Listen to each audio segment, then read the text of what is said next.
நேசிக்கிற நல்ல தகப்பனே, ஒரு சிறுமையாக வேத வசனத்தை நாங்கள் தியானிக்கும் போது நீங்களோடு கூட நிற்கும்படியாக நாங்கள் ஜெபிக்கிறோம். ஆண்டவரே, நீங்கள் எங்களோடு கூட இருக்கும்படியாக ஜெபிக்கிறோம். அல்லேலூயா. நன்றி செலுத்துகிறோம் அப்பா, நன்றி செலுத்துகிறோம். மீட்பெரும் இரட்சகரும் ஆகிய இயேசு கிறிஸ்துவின் மூலமாக ஜெபிக்கிறோம் நல்ல பிதாவே. ஆமென், ஆமென், ஆமென். பிரியமானவர்களே, இன்றைக்கு கர்த்தர் நம்மை எதை முக்கியப்படுத்த சொல்லியிருக்கிறார் என்பதைத்தான் நாம் பார்க்க இருக்கிறோம். அல்லேலூயா. நம்மை எதை முக்கியப்படுத்த சொல்லியிருக்கிறார் என்பதை நாம் பார்க்கிறோம். நான் இதற்காக தெரிந்து கொண்டிருக்கிற வேத வசனம் நீதிமொழிகளின் புஸ்தகம் 21ஆம் அதிகாரம் 31ஆம் வசனம். ஆமென். நீதிமொழிகள் 21ஆம் அதிகாரம் 31ஆம் வசனம். குதிரை யுத்த நாளுக்கு ஆயத்தமாக்கப்படும், ஜெயமோ கர்த்தரால் வரும். ஹல்லேலூயா. ஜெயமோ கர்த்தரால் வரும். எனக்கு அருமையான தேவ ஜனமே, ஹல்லேலூயா. மிக தெளிவாக நாம் சில காரியங்களை நாம் இதில் புரிந்து கொள்ள வேண்டும். ஹல்லேலூயா. முதல் காரியம், இதில் ஒரு காரியம் சொல்லப்பட்டிருக்கு. அந்த முதல் வசன ஆரம்பத்தில் பார்த்தீங்கன்னா குதிரை அப்படின்னு இருக்கு. இதுக்கு ஒரு அர்த்தம் இருக்குங்க. சும்மா ஆண்டவர் குதிரை அப்படின்லாம் சொல்லவில்லை. அதாவது ஜெயத்தை உங்கள் வாழ்க்கையிலே ஆண்டவர் கொண்டு வர நினைக்கிறார். கவனமாக கேளுங்க. ஜெயத்தை ஆண்டவர் உங்களுடைய வாழ்க்கையிலே கொண்டு வர நினைக்கிறார்.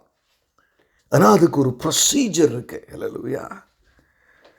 ஃபைனல் டச் அப்போ தான் டச் பண்ணுவார். ஆமென். அப்போ தான் அது கம்ப்ளீட் ஆகும். நீங்கள் என்ன முயற்சி எடுத்தாலும், என்ன தலைகளை நின்னாலும் சரி. ஆனால் இங்கே ஒரு காரியம், முதல் காரியம் குதிரை. ஹல்லேலூயா. நம்ம எப்படி மாறணும்னா, அந்த குதிரை யாரு? நம்ம தான். அது நமக்கே தெரியும் வாசிக்கும் போது. ஆனால் அந்த குதிரையை குறித்து நம்ம பார்க்கும் பொழுது, முதலாவது அது தேவன் ஏறி சவாரி செய்யக்கூடிய ஒரு குதிரையாய் மாற வேண்டும். ஏன்னா நம்ம எல்லாருமே பார்த்தீங்கன்னா வைல்டு ஹார்ஸ்ன்னு சொல்லுவாங்க. எத்தனை பேருக்கு கேள்விப்பட்டிருப்பீங்க? நீங்கள் அதை பார்த்துருப்பீங்களான்னு தெரில. நானுமே இங்கே நிறைய ஃபார்ம்ஸ்லேயே போகும்போது பார்த்தீங்கன்னா, ஆஸ்திரேலியாவில் நிறைய ஹார்ஸஸ் அப்படி பெரிய வீடுகளில் அப்படி சைடில் ஹார்ஸ்லாம் அப்படியே மேய்ஞ்சிட்டே தான் இருக்கும். ஆனால் வைல்டு ஹார்ஸ் நம்ம நிறைய நேரங்களில் பார்க்க முடிகிறதில்லை. வைல்டு ஹார்ஸ்னால் காட்டில் திரிகிற ஒரு குதிரை. குதிரை காட்டில் தான் உருவானது. ஆமென். இதை டொமஸ்டிகேட்னு சொல்லுவோம். வீட்டுக்கு பிரயோஜனமாக, எனக்கு பிரயோஜனமாக இல்லாவிட்டால் கர்த்தருக்கு பிரயோஜனமாய் முதலாவது இந்த குதிரை மாறணும். அல்லேலூயா. நீங்கள் எப்படி குதிரையாக இருக்கிறீங்க? உங்கள் இஷ்டத்துக்கு. காட்டு குதிரை பார்த்தீங்கன்னா தான் இஷ்டத்துக்கு போகும். அதை யாராலையும் கண்ட்ரோலே பண்ண முடியாது. அது மனுஷங்கிட்ட வர்றதுக்கே கோவப்படும், பயப்படும், வரவே வராது.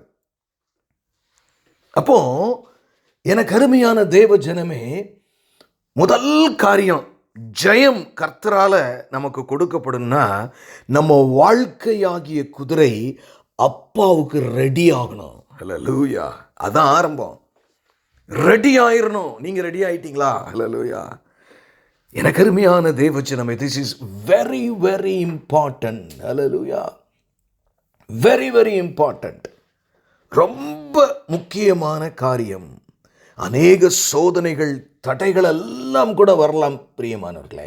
ஆனால் நமக்கு ஆண்டவர் வெற்றியை தருகிறதற்கு முன்பதாக உங்களை பார்க்கும்போது, என் மகன் இன்னும் அதாவது ட்ரெயின் ஆகிற ஹார்ஸ்னால் என்ன அர்த்தம்? அதாவது ஒரு குதிரை பழக்குவிக்கப்பட்டதுன்னு என்னென்னு தெரியுமா? கமாண்டுக்கு கீழ்ப்படியும். கமாண்டுக்கு கீழ்ப்படியும். ஒரு சமயம் நான் ஏற்கனவே கூட இந்த சம்பவத்தை சொல்லியிருப்பேன். ஒரு நாய்க்குட்டியை நாய் நல்ல ஒரு, அதாவது ஷீப் டாக்னு சொல்லுவோம் இல்லையா, ஆடுகளை எல்லாம் அந்த தோட்டங்களிலே காடுகளிலே மேய்க்கக்கூடிய உயிக் அப்படின்னு ஒரு விசில் கொடுத்தா போதும், அது அங்கே போகும் இங்கே போகும், தப்பான பாதைக்கு போட வராது. அப்படி ஒரு நல்ல ட்ரெயின்டு டாக் ஒரு சமயத்தில் பான் என்று சொல்லுவார்கள். பின்னாடி பழசெல்லாம் போட்டு வைக்கிற அக்ரிகல்ச்சர் பெருசாக பண்ணுறவங்களாம் ஒரு பெரிய கூடாரம் மாதிரி பின்னாடி போட்டிருப்பாங்க. அந்த கூடாரத்துக்கு இந்த பக்கம் அந்த டாகுடைய ஓனர் நின்னார். அடுத்த பக்கம் பார்த்தீங்கன்னா அந்த நாய் நின்று உட்கார்ந்துட்டு இருந்துச்சு. அப்போ சொன்னா சிட் அப்படின்னாரு. நின்றுட்டு இருக்கும்போது அப்படியே உட்காந்துருச்சு. ஏன்னா எப்படி கீழ்ப்படிதுன்னு பாருங்க.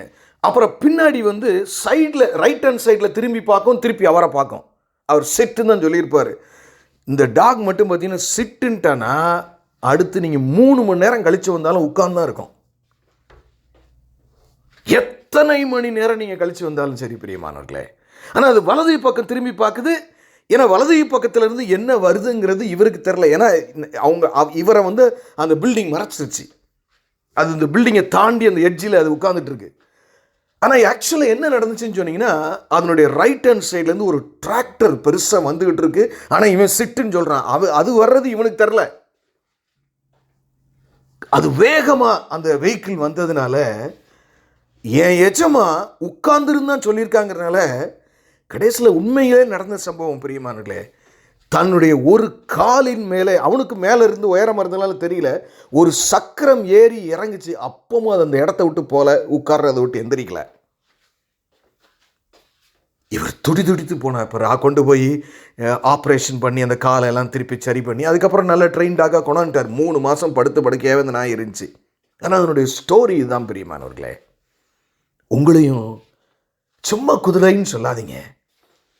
ஆபிரகாம் ஆண்டவர் அப்படிதான் ட்ரெயின் பண்ணார். மகனை கொன்றுயா நீ எனக்காக? இப்போ நம்மகிட்ட கேட்பாரு, உன் தாளந்துகளை எனக்கு கொடுக்க முடியுமா? உன் நேரத்தை கொடுக்க முடியுமா? இன்னைக்கு ஏன்னா நம்ம இன்னைக்கு கிறிஸ்தவ வட்டாரத்தில் என்ன நடக்கு, எல்லாம் ஃப்ரீயாக இருந்தால் ஆண்டவர் கொடுப்போம். நாங்கள் இந்த குதிரை கிறிஸ்துவுக்காக ட்ரெயின் ஆகாத குதிரை. இந்த குதிரை கர்த்தரிடத்திலிருந்து வெற்றியை நீங்கள் எதிர்பார்க்க முடியாது. ஏன்னா கர்த்தருடைய கமாண்டு கீழ்ப்படிய மனசே இல்லை.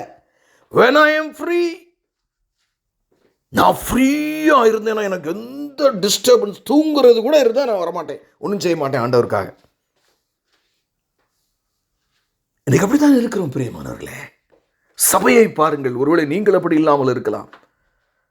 எங்கு திரும்பினாலும் குதிரையே அவர் சொல்ற கமாண்டுக்கு வரல முதல்ல. அல்லேலூயா. அப்போ அது ரொம்ப முக்கியமான ஒரு காரியம். ஆமென். 2வது இங்க ஒன்று போட்டிருக்கு, யுத்த நாளுக்குன்னு ஒரு வார்த்தை இருக்கா இல்லையா? அப்போ இந்த குதிரையினுடைய ட்ரைனிங் பர்பஸ் என்ன? முதல் காரியம், ஒரு யுத்தம் ஒரு நாள் வரும் அப்படிங்கிற ஒரு திங்கிங் இந்த குதிரைக்கு, அதாவது தேவனுடைய பிள்ளைகளுக்கு இருக்கணும். ஒரு நாள் எனக்கு விரோதமாக நான் விரும்பினாலும் விரும்பாட்டாலும் நான் ஒரு யுத்தத்தில் இருக்கிறேன். அதனுடைய கிளைமேக்ஸ் எப்போனாலும் வரலாம். நைட் நேரம் ஒருவேளை தூங்கலாம் எல்லாரும், ஆனால் காலையில் ஆனால் திருப்பி யுத்தம் ஆரம்பிக்கலாம். we don't know. இந்த குதிரையினுடைய ஆயுத்தமே எப்படி இருக்கணும்னா, அது யுத்தத்திற்கு தன்னை ஆயுத்தம் பண்ணுகிறதா இருக்க வேண்டும். என் குடும்பத்தில் ஒரு பிரச்சனை, என் பிள்ளைகளுக்கு ஒரு பிரச்சனை, என் சரீரத்தில் ஒரு பலவீனம், இதை சமாளிக்கிற, இதுக்கு என்ன ஐடியா? ஒரு குதிரை, காட்டு குதிரை ஒரு பழக்குவிக்கப்பட்ட குதிரையை மாறணும்னா ஒரு பெரிய ட்ரைனிங் ப்ராசஸ் இருக்கு. அல்லேலூயா. அப்போ அதனுடைய அல்டிமேட் கோல் என்ன? அந்த மாஸ்டர் ஆஃப் த ஹார்ஸ், அந்த குதிரையினுடைய எஜமானன் குயிக் அப்படின்னா டக்கு டக்கு டக்கு டக்குன்னு ஓடி வரும். இப்படி போனால் அப்படி போகும், அப்படி போனால் இப்படி போகும். அந்த ஒரு வைல்டு ஹார்ஸை அந்த எஜமானனுக்கு கீழ்ப்படுகிற ஒன்றாய் மாறி, அதனுடைய உள்நோக்கம் எப்படி இருக்குன்னு தெரியுமா? நம்ம எப்படி கீழ்ப்படியணும்? சும்மா ட்ரைனிங் வித்தைக்காக ஆண்டவர் நம்மளை ட்ரெயின் பண்ணலை, ஒரு யுத்தத்திற்காக உங்களை பயிற்சி வைக்கிறார். தாவீது சொல்கிறான், என் விரல்களை அவர் யுத்தத்திற்கும். இப்போ கடைசி காலம், விரல் மட்டும் பத்தாது, உங்க இருதயம் யுத்தத்திற்கு தயாராக இருக்க வேண்டும். அல்லேலூயா. நான் தான் முதல்ல சொன்னேன், உங்க இருதயத்தில் இருந்த விசுவாசத்தை அப்படி நெரிக்க பார்க்கிறான் பிசாசு. எப்படி தெரியுமா? எப்படி தெரியுமா உங்களுக்கு? அல்லேலூயா. உங்க இருதயத்தில் இருக்கிற வசனத்தை எடுத்துட்டாலே பயமும் அவிசுவாசம் உள்ள வந்துடும் அவனுக்கு தெரியும். He will try all means, எல்லா வழிகளிலும் உங்கள் இருதயத்துக்குள்ளே கைப்பட அவன் பார்ப்பான். அப்போ இந்த குதிரை காட்டு குதிரையா இருக்கிறது பழக்கு வைக்கப்பட்ட குதிரையா இருந்தால் மட்டும் போதாது, எனக்கு ஒரு யுத்தத்திற்காக என் எஜமான் என்னை பயிற்சி வைத்துக் கொண்டிருக்கிறார். அந்த உணர்வு இருக்கணும் உங்களுக்கு. அல்லேலூயா. ஆமென், ஆமென். பிரியமானவர்களே, This is very, very important. Be aware. A war is coming. And it will definitely come one day. Hallelujah. மூணாவது பார்த்தீங்கன்னா, ஒன்று நல்லா தெரிஞ்சுக்கங்க. அந்த யுத்தம் வருதுல, அதுக்கு நீங்கள் என்ன செய்யணும், அந்த ஹார்ஸ் ரெடி ஆகணும். அப்படியே ட்ரைனிங்லே வண்டியை ஓட்டிகிட்டு இருக்கக்கூடாது. இன்னைக்கு ஆவியானவர் உங்களை குறித்து கேட்கிற, என் மகனே, என் மகளே, நீ யுத்தத்தில் முழுமையாக எனக்கு செயல்படுறதுக்கு ரெடி ஆயிட்டேயான்னு கேட்குறாரு. உங்களுக்கு தாங்க தெரியும், கர்த்தருக்கு தான் தெரியும். Hallelujah. Are you ready? Amen. இதில் இந்த யுத்தத்துக்கு ரெடி ஆகிறது அப்படிங்கிற கான்செப்டை வச்சு நம்ம பார்க்கும்போது பார்த்தீங்கன்னா, ஒரு காரியம் நல்லா உங்களுக்கு தெரியும். அந்த காலத்தில் யுத்தம் பண்ணும்போது பார்த்தீங்கன்னா பட்டயம் இருக்கும். இன்றைக்கி ஆவியின் பட்டயம் தான் நம்ம கொடுத்துருக்காரு. அதனால தான் நான் அந்த எக்ஸாம்பிள் எடுக்கிறேன். இந்த பட்டயம் யுத்தம் வரப்போகுதுன்னா, அவர் அது வரைக்கும் பார்த்தீங்கன்னா ஒரு ஃபார்மராக இருப்பார் கிராமங்களில், இல்லைனா ஒரு கொத்தனாராக இருப்பார், இல்லைனா ஒரு வேறு ஏதாவது ஒரு ட்ரேட்ஸ்மேனாக கூட இருப்பார். ஆனால் ராஜா சொல்லிடுவார், இன்னும் 2 வாரத்தில் நம்ம யுத்தத்துக்கு புறப்பட வேண்டும்னு வீட்டில் இருக்கிற அந்த முதல்ல அந்த ஆயுதமாகிய பட்டயத்தை எடுத்து சரியாக இருக்கான்னு செக் பண்ணுவார். உங்கள் ஆன்மீக ஆயுதம் சரியாக இருக்கான்னு செக் பண்ணிட்டீங்களா? யுத்த காலம்னு ஒன்று இருக்கும். அப்போ பார்த்தீங்கன்னா அவங்க தங்க ஃபிசிக்கலாக தம்முடைய பாடியை அப்படி ட்ரெயின் பண்ணுவாங்க. ஈவன் நான் சிங்கப்பூரில் பார்த்துருக்குறேன். நைட்டு 2 மணிக்கு எல்லோரும் ரோட்டில் ஓடிக்கிட்டு இருப்பாங்க, ஆம்பளையும் பொம்பளையும், பெரும்பாலும் ஆண்கள். ஏன்னா பெண்களும் ஓடுகிறார்கள். நான் கேட்டேன், இப்படி இது இவங்களுக்கு ஒரு மென்டலாக ஏன் அப்படி செய்கிறாங்க? அப்புறம் தான் தெரிய வந்துச்சு, சிங்கப்பூரில் எல்லாருமே மிலிட்ரியில் சோல்ஜராக இருந்து தான் ஆகணுமா, வார்னு வந்தால் ஒரு பய கூட எக்ஸப்ஷன் கிடையாது. அதனால அவன் ஒரு என்ன க்ரைட்டீரியா வச்சுருக்கிறான்னா, ஒரு ஆம்பளை இந்த வயசுன்னா இவ்வளவு தான் வயிறு இருக்கணும், இவ்வளவு தான் உடம்பு இருக்கணும்னு வச்சுட்டு, அப்படி இருந்து அவங்களுக்கு ஏதோ ஒரு போனஸ் மாதிரி ஏதோ கன்செஷன்லாம் இருக்குது. அது மெயின்டைன் பண்ணா எப்படி கொடுத்துருக்கான் பாருங்க. மிலிட்ரிக்கு அவன் ட்ரெயின் ஆகி இருந்தானா போனஸ் இருக்குது. அதே மாதிரி தாங்க அப்பாவும். உங்கள் ஆயுதத்தை மாத்திரமல்ல, உங்களையும் ரெடி பண்ண 2 ரெடி பண்ணணும். யுத்தம்னா 2 வேணும்ல, ஆயுதமும் தயாராக இருக்கணும், ஆளும் தயாராக இருக்கணும். அது மாத்திரமல்ல, யாரோட சண்டை போட போகிறான் அவன் பலமும் நமக்கு தெரியணும். ஹல்லேலூயா. இப்போ இங்கே பாருங்கள், இந்த பட்டயத்தை அவன் எடுக்கும்போது பார்ப்பான், ஒரு முனை நெளிஞ்சிருக்கும், ஒரு முனை உடஞ்சிருக்கும். ஏன்னா பழைய யுத்தத்தில் டேமேஜ் ஆனது அப்படி கூட சில சமயம் அந்த ஆள் வச்சுருக்கலாம். உடனே அவன் எடுத்து எங்கே தெரியுமா கொண்டு போவான்? கொல்லன், அதாவது பிளாக் ஸ்மித்துமாங்க, எனக்கு சரியான தமிழ் தெரியவில்லை, பட்டறைன்னு சொல்லுவாங்க, பட்டறை ஆசாரின்னு சொல்லுவாங்க இல்லையா. அங்கே போன உடனே பார்த்தீங்கன்னா, எனக்கு சீக்கிரம் அவசரமாக வேணும்னு கொஞ்சம் இருங்க நான் தந்துடுறேன் அப்படின்ட்டு அவர் உட்கார்ந்துருக்கவே பார்த்தோன்னா, இவர் பெரிய தோல் ஆடையெல்லாம் போத்திட்டு பயங்கரமாக ஒரு தீ எரியும் பாருங்க. அந்த ரூமுக்குள்ளே இருக்க முடியாது. உங்களையே ஆண்டவர் சில நேரம் அந்த தீக்குள்ளே கொண்டு போகிறார்ல. சில நிறைய பேர் இன்னும் தீயில தான் இருக்கீங்க. பயந்துடாதீங்க, அப்பா கண்ட்ரோலில் தான் எல்லாமே நடக்குது. ஹல்லேலூயா. அப்போது அந்த பட்டயத்தை எடுத்து தீக்குள்ளே அப்படி கொடுப்பார் பாருங்க. இவரே அசந்துருவார் அந்த போர்ச்சேவன். பட்டயமா இது தீயா, 2க்கு வித்தியாசமே தெரியாது. அப்படி தகன்னு ரெட்டம் மாறினவுடனே வெளியில் எடுப்பார், பார்க்கலாம். ஒரு இரும்பு கம்பு பெரிய சுத்தியில் டம்முன்னு அடிப்பார், திருப்பி கொண்டு தீயில வைப்பார். இதுதாங்க உங்கள் வாழ்க்கையில், உங்கள் வாழ்க்கையே ஒரு சோதனை. ஜாக்கிரதை. இந்த யுத்தத்தில் நீங்கள் ஜெயிக்கிறத தோற்று வர ஆப்ஷனே இல்லை. தோந்துட்டீங்க, நரகம். நீங்கள் உலக பொருள்களை நினைத்து தேவனை ஏன் இயேசு இப்படி டிலே பண்ணுகிறார், ஏன் என் இயேசு என் ஜெபத்தை கேட்கவில்லை என்று 2வது நாம் சிந்திக்க ஆரம்பித்தால் பிசாசு உங்கள் இருதயத்தில் செயல்பட ஆரம்பித்தான். You should be positive always. எங்கள் அப்பா கண்ட்ரோலில் இருக்காரு, நான் தொய்ந்து போனால் தூக்கி எடுத்துருவார் எப்படினாலும். அடுத்தவனை பார்க்காதீங்க, உங்களையும் கிறிஸ்துவையும் பாருங்கள் பிரியமானவர்களே. அப்புறம் என்ன செய்வார் தெரியுமா? அந்த பட்டயத்தை எடுத்து தண்ணிக்குள்ள புக் அப்படின்னு தூக்கி விடுவார். அப்படி புஷ்பமாக அந்த தண்ணியெலாம் வெடிச்சு செதறும். அப்புறம் கையை வச்சு அப்படியே நைஸாக பார்ப்பார், அந்த எட்ஜஸ் கரெக்டாக இருக்குன்னு. அதில் கரடு முரடு இருந்தால் திருப்பியும் தீக்குள்ள விடுவார். இப்போ உங்களுக்கு தெரிஞ்சிச்சா, உங்கள் குதிரை ஆண்டவர் ட்ரெயின் பண்ணிக்கிட்டு இருக்கிறாருன்னு. ஹல்லேலூயா. Don't give up. சோர்ந்து போகாதிருங்கள் பிரியமானவர்களே. அவர்தான் யுத்தத்துக்கு அதிகாரி. ஹல்லேலூயா. ஆமேன், ஆமேன், ஆமேன். நான் நிறைய காரியங்களை நான் சொல்லிக் கொண்டே போகலாம். ஆனாலும் ஒரு காரியத்தை நான் உங்களிடத்தில் இந்த விஷயத்தில் நான் வைக்க விரும்புகிறேன். இப்படி பார்த்தீங்கன்னா யுத்தம் இங்கே போட்டிருக்கல, பைபிள் இன்னொரு இடத்துல என்ன இன்னொரு விதமாக இருக்குது. அதையும் லேசாக சொல்லி எனக்கு டைமில் நான் நினைத்ததோட ஒரு பெரிய செய்தியாக இருக்கும் போல், பட் இருந்தாலும் நான் அதை தெளிவாக இன்னொரு நாள் உங்களுக்கு நான் அதை சொல்லுகிறேன். அடுத்து என்னன்னு பார்த்தீங்கன்னா, ஆமேன், இது நமக்கு ரொம்ப ஒரு முக்கியமான ஒரு காரியம் பிரியமானவர்களே. This sermon is very very important to us. ஆகவே நாம் இதை நீங்கள் என்ன செய்யணும்னா மிக கவனத்தோடு கேட்க வேண்டும் என்று நான் விரும்புகிறேன். அல்லேலூயா. ஏன்னா இதில் ஒரு முக்கியமான மேட்டர் இருக்குது. இன்னும் எபேசியர் 6ஆம் அதிகாரத்துக்கு நம்ம போனோன்னு வைங்களேன், டெர்மினாலஜி கொஞ்சம் மாறுதுங்க. எபேசியர் 6ஆம் அதிகாரம் 12ஆம் வசனம். ஆமேன். ஏனெனில் மாமிசத்தோடும் இரத்தத்தோடும் அல்ல, துரைத்தனங்களோடும் அதிகாரங்களோடும் இப்பிரபஞ்சத்தின் அந்தகார லோகாதிபதிகளின் வானமண்டலத்தில் பொல்லாத ஆவியின் சேனைகளும் நமக்கு போராட்டம் உண்டு.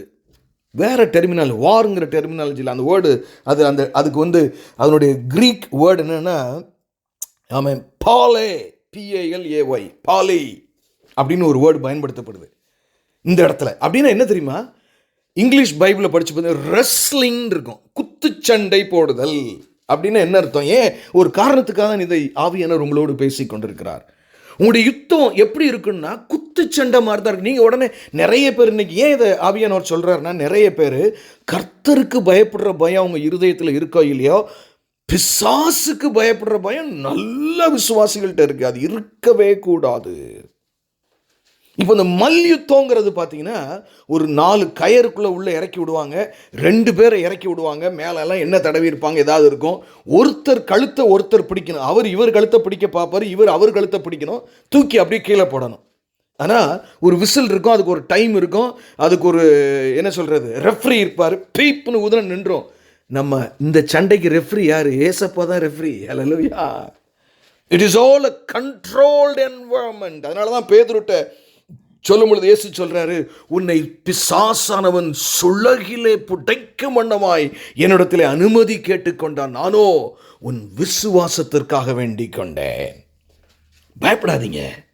இந்த குதிரையானது பழக்குவிக்கப்படும் யுத்தத்திற்காக. அல்லேலூயா. ஆமேன், ஆமேன். இது ரொம்ப முக்கியங்க, ரொம்ப ரொம்ப முக்கியமான ஒரு காரியம்.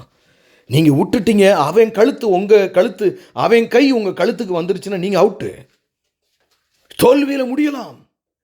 ஆனால் தேவனுடைய திட்டம் பரலோக ராஜ்யத்திற்கு செல்லுகிறவர் எல்லாருமே இந்த யுத்தத்தின் வழியாகத்தான் சென்று, அதனால தான் பைபிள் சொல்லுது, ஜெயம் கொள்ளுகிறவன் எவனோ. அல்லேலூயா. ஆமேன். இந்த ஹோல் ப்ராசஸை அப்பா பார்த்துக்குவார். அதனால தான் நம்ம ப்ராவர்ப்ஸ் 21:31 பார்த்தா, ஜெயமோ கர்த்தரால் வரும் என மிக ஜாக்கிரதை. அதனால தான் நான் கடைசி ஒரு வசனத்தை மட்டும் சொல்லி முடிச்சுட்டு நம்ம ஜெபத்திற்கு நேராக நாம் கடந்து செல்வோம். யோசுவாவின் புஸ்தகத்தில் பார்த்தீங்கன்னா, அவங்க எகிப்திலிருந்து புறப்பட்டு வந்த பின்னாடி யோசுவாவுக்கு ஆண்டவர் ஆச்சரியமான ஒரு காரியத்தை சொல்லுகிறதை நாம் எல்லாரும் அறிந்திருக்கிறோம் பிரியமானவர்களே. ஏன்னா யோசுவா ரெடியாக அப்படி எல்லாம் தயார் நிலைமையில் இருக்கிறாங்க, எல்லாம் பட்டயம் ரெடியாக, எல்லாம் ரெடியாக. நவ் த வார் பிகின்ஸ் அப்படிங்கிறாரு. இப்போ உங்களை நான் யுத்தத்துக்கு பழக்க வைக்க போகிறேன், யுத்தத்தில் தான் நீங்கள் ஜெயிக்க போகிறீங்க. ஆனால் யுத்தம் பூரா நான் தான் பண்ணுவேன், ஆனால் நீ விசுவாசத்தோடு போகணும்.